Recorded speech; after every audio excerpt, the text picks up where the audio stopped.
السلام عليكم ورحمة الله وبركاته. أعوذ بالله من الشيطان الرجيم. بسم الله الرحمن الرحيم. ورتل القرآن ترتيلا. وقال رسول الله صلى الله عليه وسلم: إنما الأعمال بالنيات أو كما قال عليه الصلاة والسلام. সম্মানিত Facebook, YouTube, offline, online, দেশ ও দেশের বাহিরে যে সকল বন্ধুরা আমার ভিডিওগুলি প্রতিনিয়ত ধারাবাহিকভাবে দেখতেছেন, তো গতকালকে আমরা 5টি হরফ নিয়ে আলোচনা করেছিলাম। আজকেও আমরা 5টি হরফ নিয়ে আলোচনা করব। 5টি হরফ হলো জিম, হা, খ, সিন, শিন।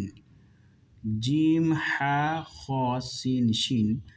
এই সাইডে আমি বিগ লেটারগুলি লিখেছি, এরপর স্মল লেটারগুলি লিখেছি।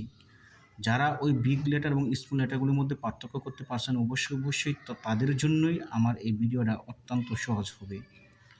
তো আরেকটি কথা বলি নেই, এখানে আমি লিখছি যে আরবি হরফের মধ্যে বা, জিম এবং নুন, খ এই হরফের পেছের মধ্যে আসলে সমস্যা হয়, তাই আজ আমরা ছোট অক্ষরের সমস্যা সমাধান করব ইনশাআল্লাহ। এই পেছের মধ্যে আসলে এই হরফগুলি কনফিউশন লাগে, মানে ডাউট লাগে, কি হবে কি না হবে আমরা বলতে পারি না। এই জন্য যে এই হরফগুলির মধ্যেও আমরা বা, খ বা জিম এই সমস্যা সমাধান করব ইনশাআল্লাহ।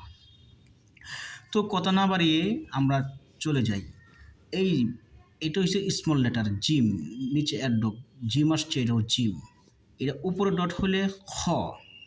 আবার এই যে এইটা এক দাঁতের উপর এক ডট হচ্ছে নুন, এরপর হচ্ছে খ। এরকম পেছনের মধ্যে যদি ডট হয় তখন এটা খ হয়ে যায়। এরপর হলো বা, নিচে দাঁতের নিচে এক ডট হচ্ছে বা। এরকম পেছের নিচে যদি এক ডট হয় তখন এটাও জিম হয়ে যায়, এটা আর বা হবে না। অনেকেই এটার ভিতরে মানে প্যাচ লাগায়, এটা বা হবে না, জিম হবে। যদি এরকম একটা প্যাচের মধ্যে ডট হয় নিচে তখন এটা জিম হয়ে যাবে, আর উপরে যদি হয় তখন এটা খ হয়ে যাবে। এটা বা, এটা হা, এটার মধ্যে কোনো ডট নাই, উপরেও নাই নিচেও নাই, এই জন্য কী হয়ে গেছে, নিচে এক ডট হয়েছে এক দাঁতের নিচে, এই জন্য বা হয়েছে। কিন্তু এই প্যাচের মধ্যে কোনো ডট নাই, উপরেও নাই নিচেও নাই, এই জন্য এটা হা হয়ে গেছে। এরপরে যে হা এরকম আসবে, হা এরকম হা আসবে, এরকম পেঁচানোভাবে এরকম হা আসবে, এইভাবে পেঁচানোভাবে হা আসবে। এরপরে দেখেন যে ওই যে পেঁচের উপর ডট হয়েছে খ, পেঁচের নিচে ডট হয়ে গেছে জিম। পেঁচের উপরে ডট হয় নাই হা, পেঁচের নিচে ডট হয়েছে জিম। পেঁচের উপরে ডট হয়েছে খ, পেঁচের মধ্যে ডট হয় নাই হা। এই যে এইখানের মধ্যে অনেকে আমরা সমস্যা করি। এই যে একটা দাঁত দেখছেন, এই দাঁতের নিচে এইটা ডট হয়ে গেছে, এটা এখন বা বলবো না জিম বলবো? যদি এটা মাঝখানে হইতো, পেচের মাঝখানে হইতো তখন এটা হয়ে যাইতো জিম, কিন্তু এটা পেটের মাঝখানে হয় নাই, কিন্তু এক সাইডে হয়েছে, মানে এক দাঁতের নিচে হয়েছে। এটা খেয়াল করবেন, যখন এরকম এক দাঁতের নিচে ডট হয় তখন আর এটা বা হয় না, তখন আর এটা কি হয় না, জিম হয় না, তখন এটা বা হয়ে যায়। কিন্তু এখানে পেচের মধ্যে কোনো ডট নেই, মানে মাঝখানে কোনো ডট নেই, উপরে নিচে, এটা হা, এরপর নিচে ডট হয়েছে, এটা জিম। এরপর এই যে উপরে এক দাঁতের উপর এক ডট হয়েছে, এটা হয়ে গেছে কি, নুন। এই পেচের নিচে নাই, উপরেও নাই, কিন্তু এই পেচের নিচে উপরেও নাই, এই জন্য এটা হা। কিন্তু এই নিচের পেচের উপরে এক ডট রয়েছে, কিন্তু কোনো মাথা নেই। যদি মাথা থাকতো তাহলে এটা নুন হয়ে যেত, কিন্তু এটা মাথা নেই, পেচের উপরে হয়ে গেছে, তখন এটা খ হয়ে গেছে। এরপর দেখেন আবার এই যে এক দাঁতের নিচে ডট হয়েছে, কি হবে বলুন তো, বা হয়ে যাবে। কিন্তু যদি এটা মাঝখানে আর একটু মাঝখানে হইতো তখন জিম হইতো। কিন্তু এটা যখন উপরে হয়ে গেছে, এই যে পেচের উপরে হয়েছে, এটা খ হয়ে গেছে, কিন্তু এটার নিচে কোনো ডট নাই। এখানে তিনটা কিন্তু লেটার, তিনটা অক্ষর, এটা হা। এরপর দেখেন এই যে উপরে এক দাঁতের উপর এক ডট হয়েছে নুন, মাঝখানে কোনো ডট নেই, এটা হা, নিচে ডট হয়ে গেছে, এটা জিম। বুঝে থাকলে এগুলো আপনি সহজভাবে বলতে পারবেন। তাহলে কি, খ, হা, জিম, খ, জিম, হা, জিম, খ, জিম, হা, খ। এখানে জিম, এখানে কোনো দাঁত নাই, কিন্তু পেচের মধ্যে হয়েছে, এই জন্য জিম। এই দেখেন এই পেচের মধ্যে কোনো ডট নাই, এই জন্য এটা হা হয়েছে, কিন্তু এই নিচের পেটের উপরে ডট হচ্ছে, এটা কি, খ।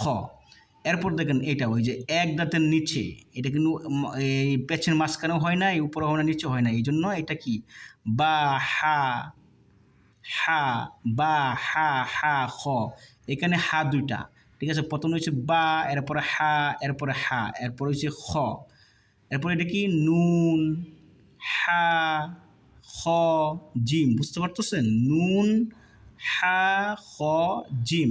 আবার এটা নুন, খ, হা, হা, খ, নুন, খ, হা,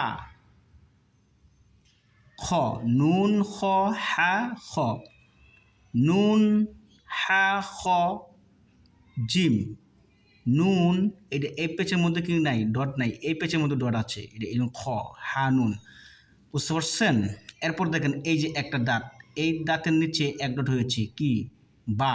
এরপরে এই যে মাঝখানে, এটা পেচের মাঝখানে হয়েছে, এটা কি বা হবে না, এটা জিম হয়ে যাবে। পেচের মাঝখানে যেহেতু হয়েছে এটা জিম হয়ে যাবে, তাহলে বা জিম। এটার মধ্যে অনেকেই ভুল করে। তাহলে এক দাঁতের নিচে যখন এরকম একটা দাঁতের নিচে ডট হয়ে যাবে, মুক্ত হয়ে যাবে, তখন এটা কি হয়ে যাবে, বা। এই পেচের মধ্যে যখন ডট হবে তখন এটা জিম। যদি এটা উপর হইতো তাহলে এটা খ হয়ে যেত। এরপরে নুন, সিন, এই যে এক দাঁতের উপরে, এটা কিন্তু একটা দাঁত, ঠিক আছে। এক দাঁতের উপরে দুই ডট হচ্ছে তা, জিম, এটা কিন্তু বা হবে না। এই যে পেচের মধ্যে, পেচের মধ্যে হয়েছে জিম, সিন, নুন, তা, এটা কিন্তু এটা এক দাঁতের উপর এক ডট হয়েছে নুন, এখানে কিন্তু ডট নাই, ঠিক আছে। তাহলে কি হবে এটা হা, তাহলে নুন, হা, বা, শিন, তা। এরপরে তা, এই যে এক দাঁতের উপর তা, এটা কি বা না জিম, জিম, কারণ এটা পেচের মধ্যে হয়েছে জিম, বা। শিন, নুন, এক দাঁতের উপর এক ডট, সা, তিন ডট সা, এরপর খ, খ, শিন, নুন, বা, সা, সিন। এরপর এই যে এক দাঁতের নিচে এক ডট হয়েছে বা, এই যে পেচের উপরে এক ডট হয়েছে খ, সিন, নুন, বা। এরপর এই যে এক দাঁতের উপর এক ডট নুন, এরপরে পেচের মধ্যে দেখেন এই যে পেচের মধ্যে এক ডট জিম, সিন। এরপর দেখেন এই যে এক দাঁতের উপর এক ডট নুন, এরপর পেচের উপর এক ডট খ, দেখছেন? এটা কিন্তু চিনতে হবে, এটা কিন্তু খুব চেনা একটা বিষয়। তা, ইয়া, এরপরে দেখেন এটা একটা সা, এটা এক দাঁতের উপর হয়েছে তিন ডট সা, এরপরে দেখেন এটা পেচের নিচে হয়েছে জিম।